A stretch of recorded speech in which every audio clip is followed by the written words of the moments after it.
Hello, I'm Henry Keane and we are UATV. We are online to give you the Ukrainian perspective of reality. Watch in the episode.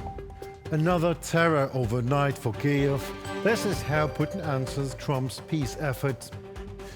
And Donald Trump called on Dmitry Medvedev to choose words carefully. Soldiers of the Armed Forces of Ukraine captured a Russian assault group in the Donetsk region. Please join the right side of history by subscribing to our channel and welcome to the News Pulse. Russia launched another terror combined attack on the Ukrainian capital of Kyiv. First, there were drones, the air raid siren sounded until midnight. Then in the early morning, missiles. As a result of the drone attack, several districts of Kyiv were severely damaged. Apartments, several buildings, cars on fire. Fires broke out. Several non-residential buildings were also damaged. Buildings were damaged as usual, but in particular school and kindergarten. The shockwave knocked out windows in the children's department of a medical institution. As an aftermath of the attack is not fully known at the moment yet, but the debris fall caused a gas pipe in the three-story building to catch fire. An entire entrance was destroyed in an apartment building. In the country yards of another multi-story building, cars were damaged. The fire broke out in one of the apartments. One of the capital's universities was also hit. In Kyiv, there were 124 people injured. In general, of them 9 kids in just overnight. That is how Putin answers Trump, I guess. On the footage that you're about to see, you will see the devastation that was brought by Russian Iskander missile. An entire entrance to the apartment building was destroyed, with civilians literally being buried under the rubble. Fortunately, some of them were rescued from under the rubble, but as of now, we know of 8 civilians who died as a result of this terrible night's attack. At 5 a.m., I woke up from a window falling on me. I was in my room. There was glass everywhere. I immediately ran to look for my mother. I couldn't comprehend anything, and now I don't understand anything.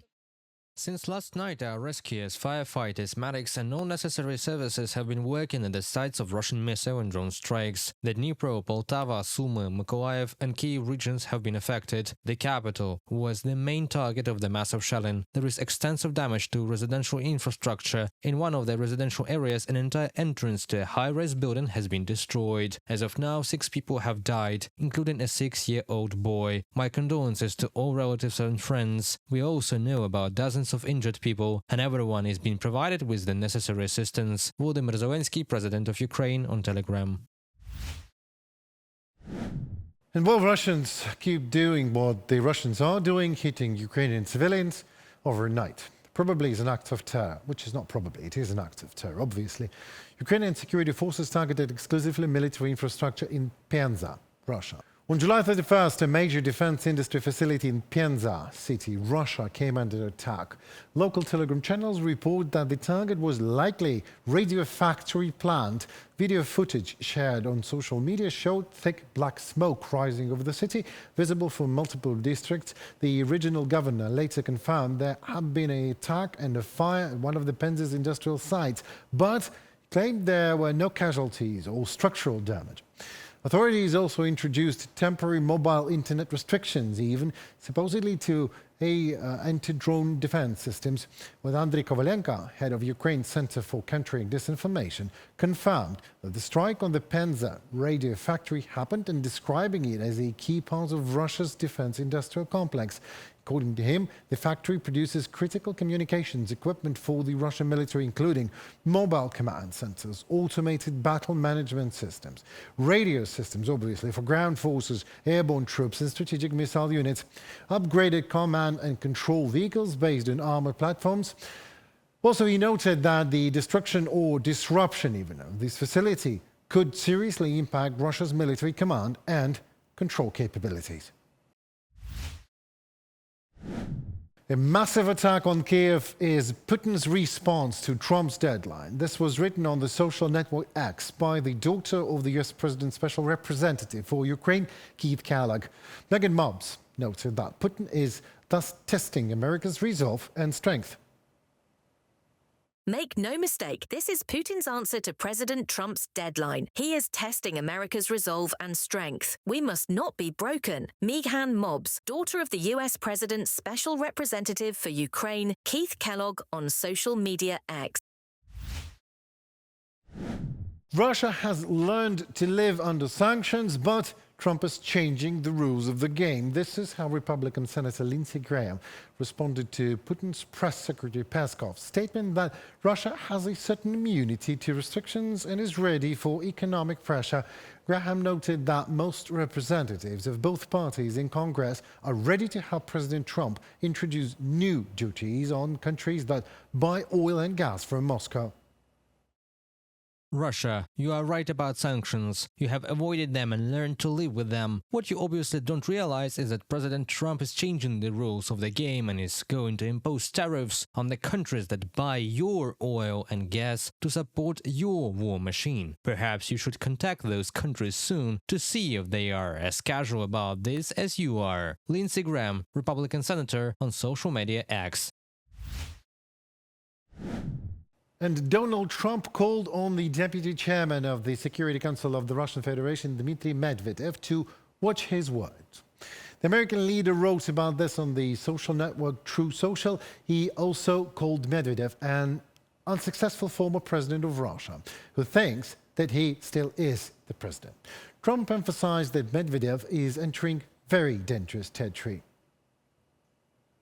I don't care what India does with Russia. They can take their dead economies down together, for all I care. We have done very little business with India. Their tariffs are too high, among the highest in the world. Likewise, Russia and the USA do almost no business together. Let's keep it that way. And tell Medvedev, the failed former president of Russia who thinks he's still president, to watch his words. He's entering very dangerous territory. Donald Trump, President of the United States, on Truth Social.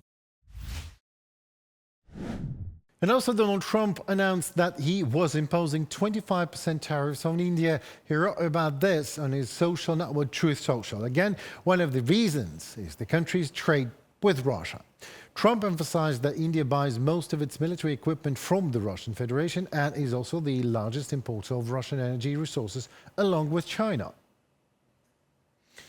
After the announcement of Trump's new deadline, Dmitry Medvedev said that the US president is allegedly bringing the war with Russia closer.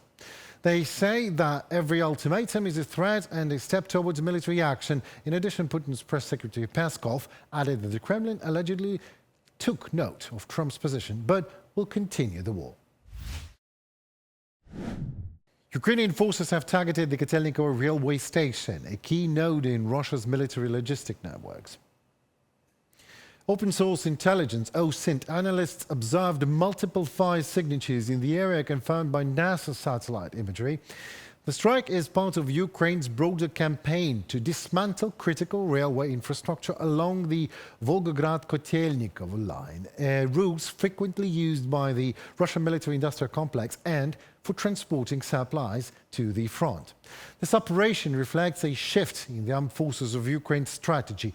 Rather than focusing solely on the battlefield, they are targeting the logistics behind Russia's offensive efforts. The goal is to disrupt supply chains, obviously, and instill fear amongst those enabling the war effort, making rear positions feel just as dangerous as the front lines.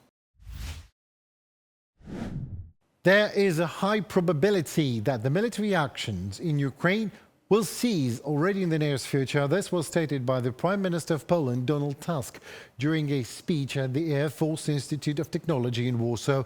At the same time, the head of the government emphasized that even if the war ends, Poland's position will remain unchanged. It will continue to invest in its defense capabilities.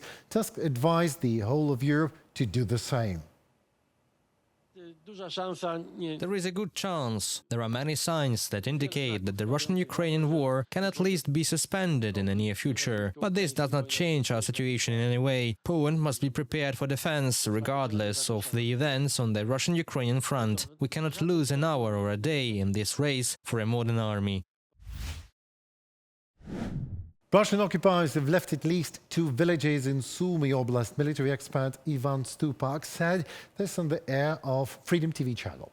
According to him, the Ukrainian Armed Forces have not only stopped the advance of the Russian army in Sumy Oblast, but are already pushing it back.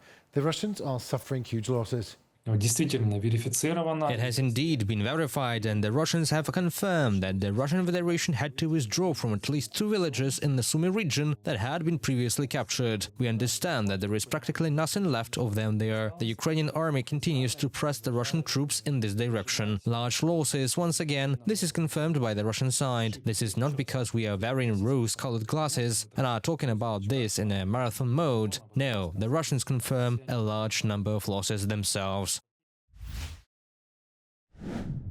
Soldiers of the Armed Forces of Ukraine from the 63rd Separate Mechanized Brigade captured a Russian assault group near Torske in the Donetsk region. 2 Ukrainian defenders attacked the invaders in a dugout in the forest. At first, the Russian occupiers did not want to surrender, but after used grenades on them, they decided that captivity was a good choice and better than death, at least the ground forces of the Armed Forces of Ukraine report. That was it for today. My name is Nikin and we are News Pulse at UATV. Your time and attention, we appreciate that a lot. Thank you so very much. Please don't forget to join the fight for freedom and sovereignty. Subscribe to our channel so to stay tuned with the things happening in Ukraine. Hope to see you soon. Stay with us. Goodbye.